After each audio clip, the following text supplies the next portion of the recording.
Manx Radio's Update with Beth Espy.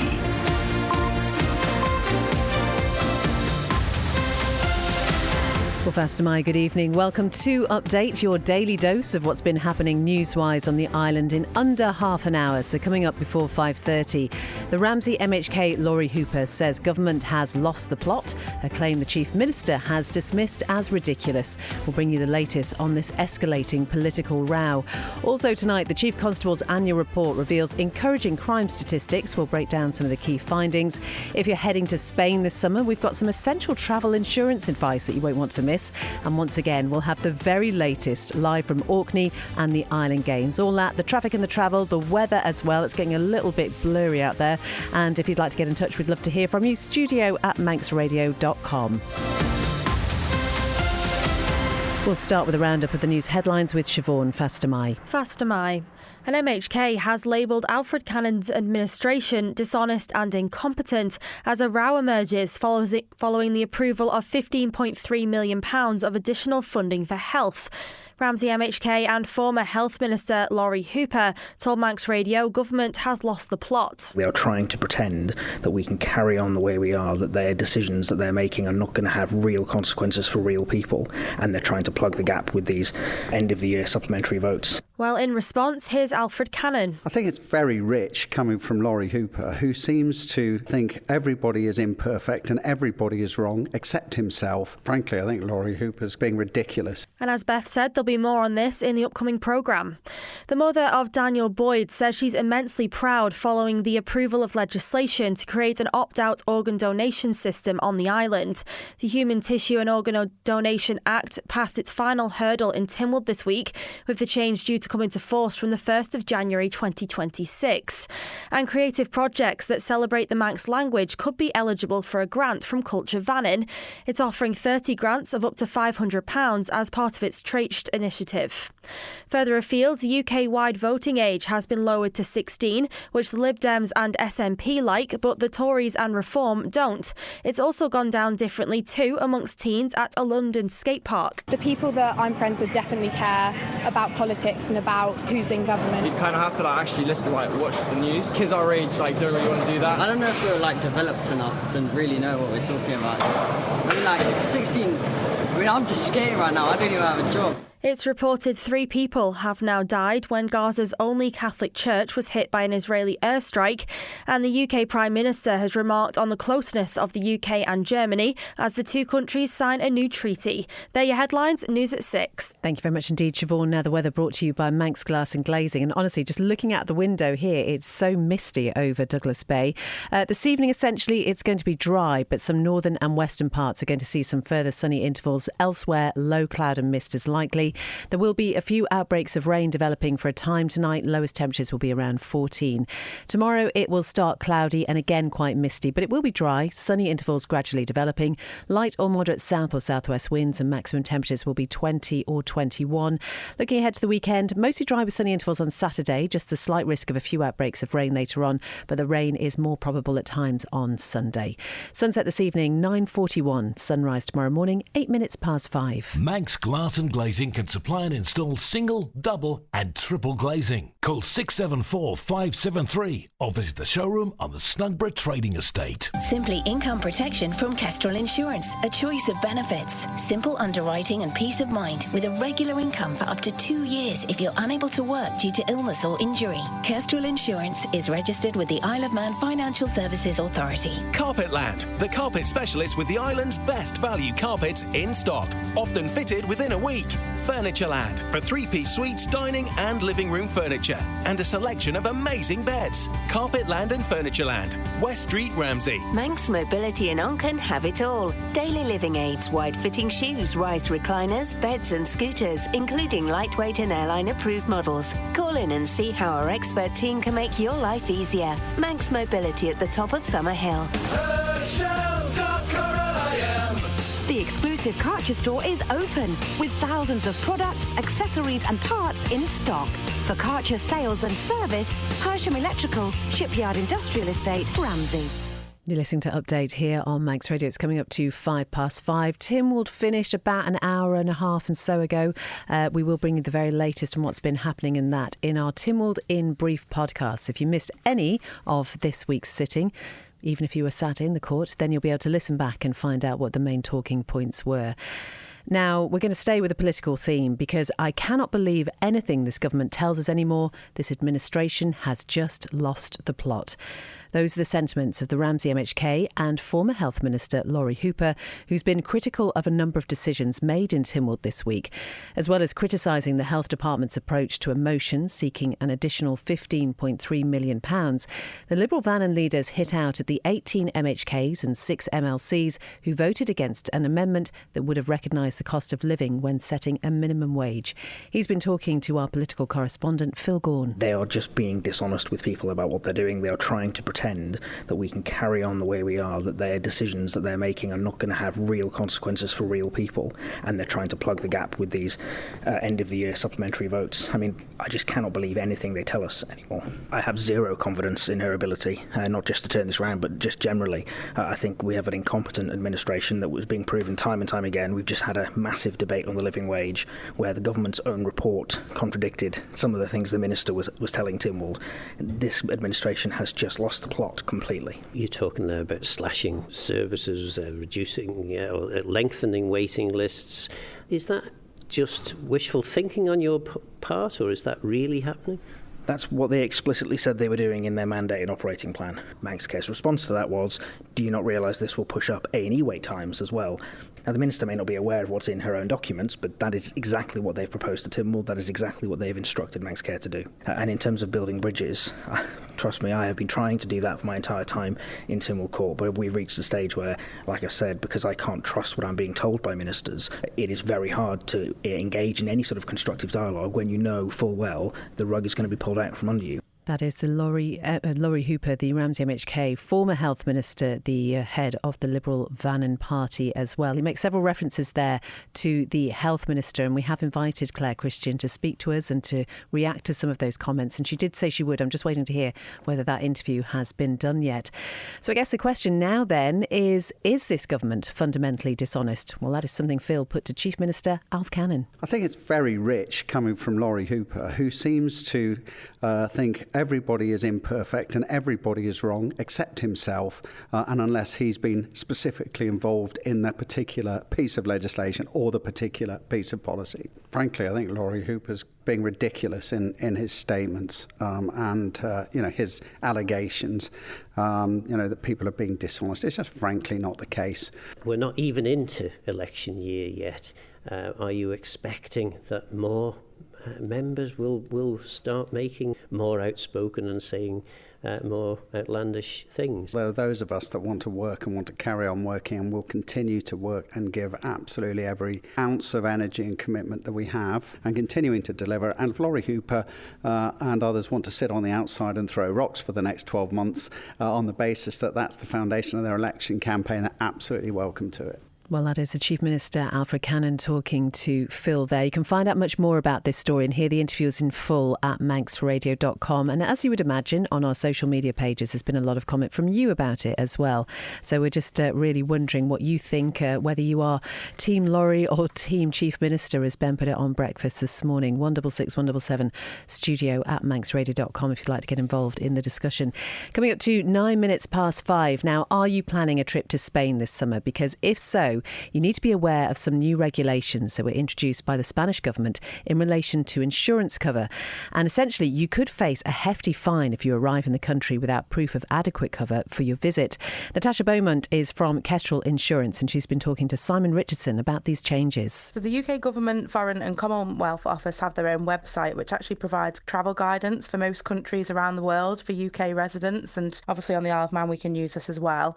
This website's been updated this week to say say that upon entry to Spain, you may be asked to show proof of your travel insurance at Spanish border control. Most travel insurance policies actually stipulate that travellers must adhere to the FCO guidance in order to maintain their cover at all times. Many people, of course, don't carry paper documents but have their policies on their phones. So would you advise they take printed copies also? Electronic travel documents are widely accepted now by authorities. Our solution actually provides the policyholder with a link so that their documents can be accessed simply at the touch of a button. However, I would always advise that the policyholder does print out their certificate of insurance prior to travelling. You may find in some countries that websites could be blocked. There may also be limited internet access, but it might also be advantageous to have a paper copy in the event of a natural disaster or an unforeseen conflict, because these documents have key contact details on them, which you may actually require in a time of need and not have internet access to be able to gain these contact details. Now, an important element is repatriation. Many people don't realise that the repatriation to the Isle of Man isn't part of the reciprocal agreement with the UK,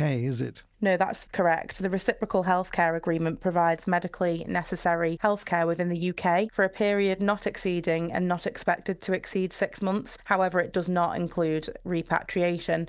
Repatriation is a very important part of any travel insurance policy. It covers the cost of getting you back home if you're seriously ill or injured abroad. It also covers repatriating your body in the event you actually pass away in a different country when travelling. So if you're stuck overseas and need medical transport back to the island, that cost won't be covered unless you've got the right insurance cover in place, and without that protection the cost could actually run into tens of thousands of pounds. That's Natasha Beaumont from Kestrel Insurance talking to Simon there again. Find out more about this and that general advice on the Manx Radio website. 11 minutes past 5. Tynwald today approved an amended motion affirming its full support for all international obligations relating to war crimes. Now, this is in relation to the ongoing conflict between Israel and Palestine, as Amy Griffiths reports. It follows a motion initially brought forward by Douglas East MHK Joni Farragher, calling on the Chief Minister to write to the UK government conveying Tynwald's position. It originally specified that support should not be given to any state currently engaging in or under formal international investigation for violations such as war crimes or crimes against humanity. The motion would have been entirely symbolic and would not have held any legal bearing, but Ms Farragher argued it would have represented a formal expression of Tynwald's stance on upholding international legal norms and human rights. However, Cabinet Office Minister David Ashford put forward an amendment.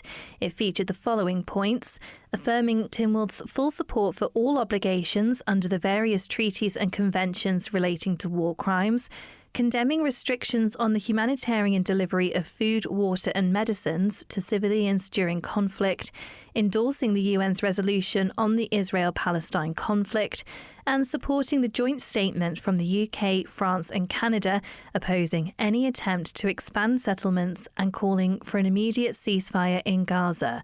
Mr Ashford's amendment was subsequently carried. Amy Griffiths reporting. Coming up to 13 minutes past 5, and Arbury and Russian commissioners are looking for residents' opinions on the 20-mile-an-hour scheme which is being proposed by the Department of Infrastructure. Chair Kiri Jenkins says the board would especially like to hear from those living on the main road in Arbury because there are planned changes there. The local authority is scheduled to meet the Infrastructure Minister in December and is encouraging residents to send their views in by October. On the plans, there is a suggestion that the arterial route through Colby and Ballabeg will go down to a 20 mile an hour. So we are looking for as much input as possible. So we have some roads that are de-restricted and come into a 30 mile an hour zone so that they don't step from one to the other. We already have a 20 mile an hour zone in the lower part of the Colby Glen, and we already have 20 mile an hour in some of the estates. So by broadening this out, we want the views really of the people that are living along the main road. I know people have mentioned to me that it seems strange to go to a 20 when there's only houses and a footpath on one side throughout Colby, for example. And there's other people that have mentioned that there's areas that maybe should have a speed limit on it that haven't. So I think we want as many people as possible to look at it holistically and let us know. It's a bit like a citizen's science project, isn't it? To try and identify all the roads around where they live and let us know what their views are. So if they could please contact our clerk, which is clerk@arbrus.gov.im. and as many people as possible to give us feedback would be brilliant. That is Chair of Arbery and Rushing Commissioners Kiri Jenkins there. More details as ever on our website if you'd like to submit your thoughts. Manx Radio Travel, driven by Quayside Tyres and Service Centre. As I look out of the window now, it's all cleared a little bit over Douglas Bay, but it is looking quite misty over the top. So if you're driving over there, then do take care. There was an RTC on the Mountain Road earlier, but that has all now reopened. Nothing else to report on the police pages, so it's just the usual things that we know about at the moment on the roads with regards to roadworks. Down at the steam packet, the Manxman due into Douglas at around about 6:15. It'll be heading out for Heysham again at 7:45. The Manannan on its way to Liverpool, getting there at 6:45. Down at the airport, there are a couple of delays. The Aer Lingus Dublin flight and also the EasyJet Manchester flight. So if you are expecting anybody on those, then do take a look at the latest information before you head out there. Ask how you can spread the cost interest-free at Quayside. It's just gone 5:15 and the Home Affairs Minister says she takes her hat off to the island's constabulary after the Chief Constable's annual report was carried through Tynwald this week. Now, it shows that overall there was a 10% reduction in recorded crime on the island over the past financial year, while it also did highlight some of the challenges facing police here. They include an increase in demand on the force as well as notable increases in some of the most complex and serious crime. Jane Paul Wilson acknowledged those challenges and praised the force for a very positive report. I think it's a very positive report, actually. I think in terms of the detail, the reporting increase in crime detection rate, and I think the reduction in overall crime, I think is a really good news story. And when you start to dig in behind the various policing priorities set by the department and how the police have performed against them, you do see high productivity and effectiveness. I take my hat off to our constabulary as a relatively small force. The way in which they multi-hat and the variety of work that they manage to cover is really quite impressive, particularly when you compare ourselves with neighbouring jurisdictions. On the whole, most people living in the Isle of Man think that it's a safe place to live.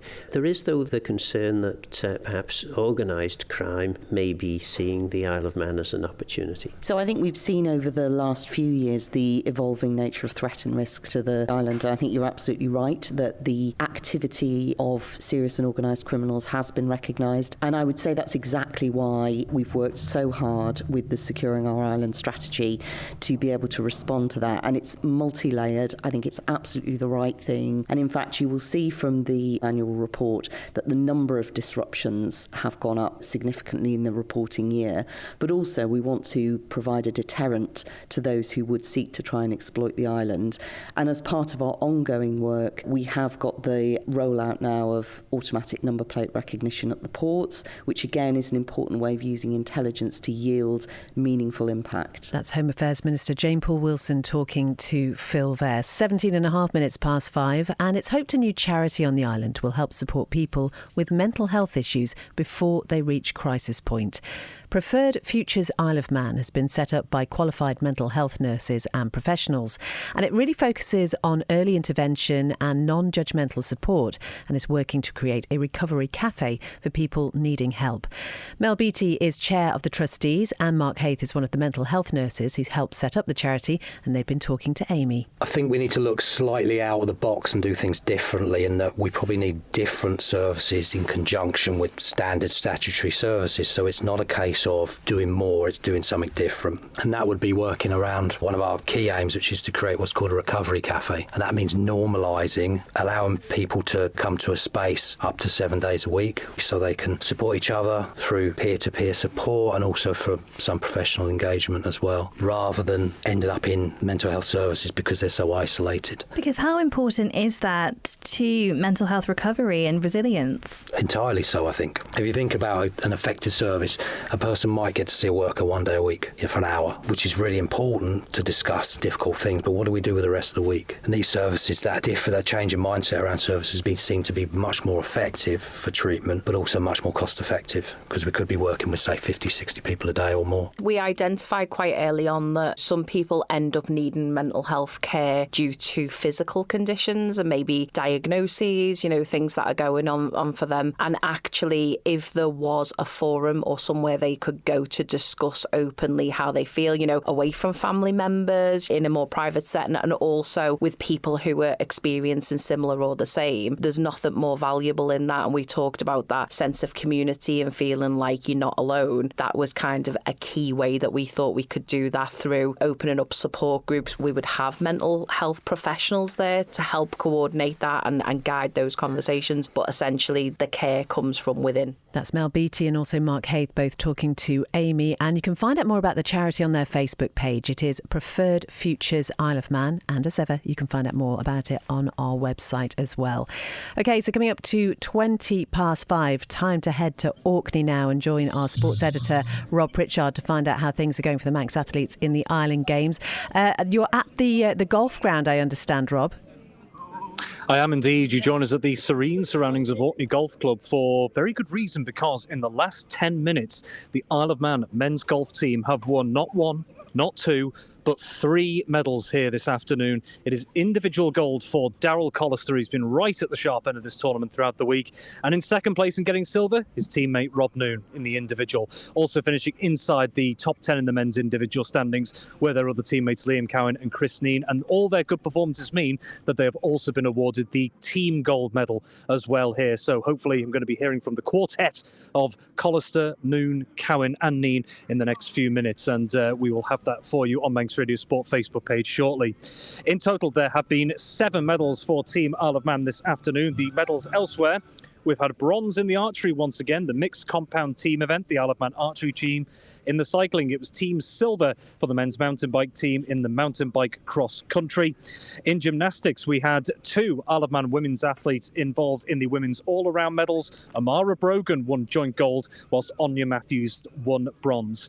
Tonight, there's going to be even more chances for medals across the board tonight. We've got plenty of athletes competing in the swimming and athletics as well, so still plenty more to come and plenty of good medals on the board already. Oh, Rob, it just sounds absolutely fantastic. I know you've been so busy moving around everywhere, but you're getting a sense from the athletes of how they're feeling about each other's success. Yes, to a certain extent. For some of them, they're focusing on their own game as well, and some of the sports are by their nature individual, but there really seems to be a collective atmosphere. And just looking in front of me now here at the golf club, we've seen the players themselves who've won the medals just milling around at the moment, but there's still other members of Team Isle of Man around here as well that are here to support them, and we're here to congratulate them as soon as Daryl Collister was the last man off the 18th hole as well to secure his gold medal. And we've seen that across the events, that the athletes from the other sports are coming down where possible to support their fellow Manx competitors wherever they can. Do you know, and it's been brilliant seeing all the coverage that you've done. We've got, as you mentioned, the live blog and all the things on the Facebook page as well. And I think people here really enjoying seeing that success and getting behind the Manx athletes. But you must be pretty exhausted by now.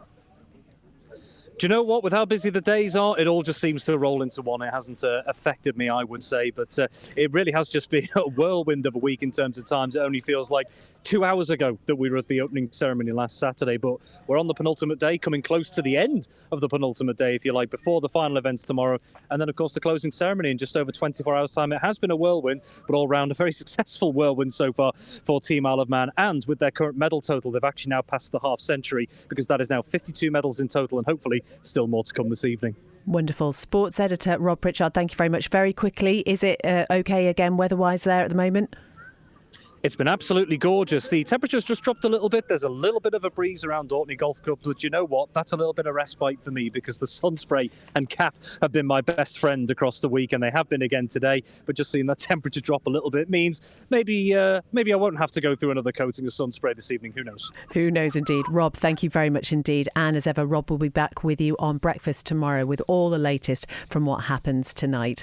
It's coming up to 5:24. And have you got an idea for a project which could help celebrate the Manx language? Well, if so, you could be eligible for a grant from Culture Vannin as part of its Tréist initiative.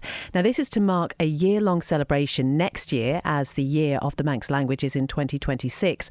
Ruth Kegan-Gale from Culture Vannin has been talking to Howard Kane. Tréist is a Culture Vannin initiative, and it means a few different things as a word. It means trust, confidence or hope in Manx, and we first ran this scheme during lockdown, but it's back and it's it's bigger and bolder than ever. And what we're going to do is basically help spark a wave of creative energy by offering up to 30 project grants of £500 per project to help bring the Manx language to life in new exciting ways ahead of the year of the Manx language in 2026. So these are open now to apply to. There's lots of different themes. So we've got 5 themes for the year of the Manx language, and the projects are based around these. So the themes are young people and families, identity and sense of place, community and creativity, research and resources, and lifelong learning. So some of them are where you could actually have quite entry-level Manx through to fluent speakers. So it might be things like we can provide lists of words to help people, but designing some stickers with positive Manx on them, or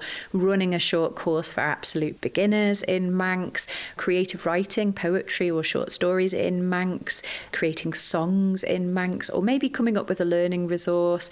Also things like beach art as well, taking positive words and making beach art, filming it or photographing it. And there's so many ideas. I mean, they're just off the top of my head, but we've got about 30 different projects. So it's definitely worth having a look at that. If you are somebody who wants to get involved and make a difference in a tangible way, this is your way to do it. That is Ruth Keggingale from Culture Vannin talking to Howard. So 2026, the year of the Manx language. And if you've got a project idea, they really would love to hear from you. And the deadline to apply for the first round of funding is Friday, the 25th of July. So that's a week tomorrow. As ever, guess where you can find out more?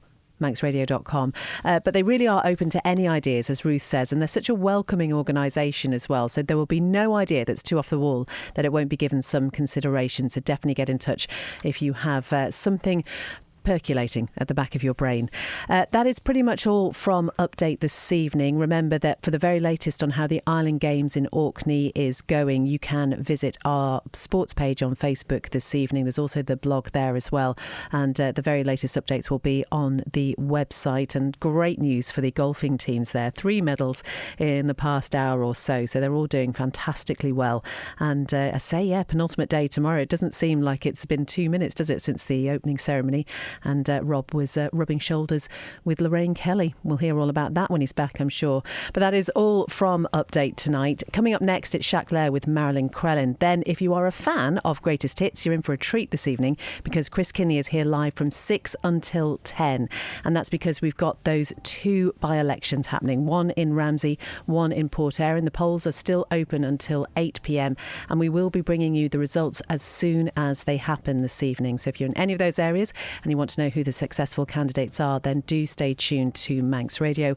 And then Ree will be with you live from 10 with After Hours as well. So whatever you're doing this evening, have a good one. Breakfast will be back with you with Ben from 6 a.m. and Update will be with you from 5 tomorrow. Take care. Bye-bye.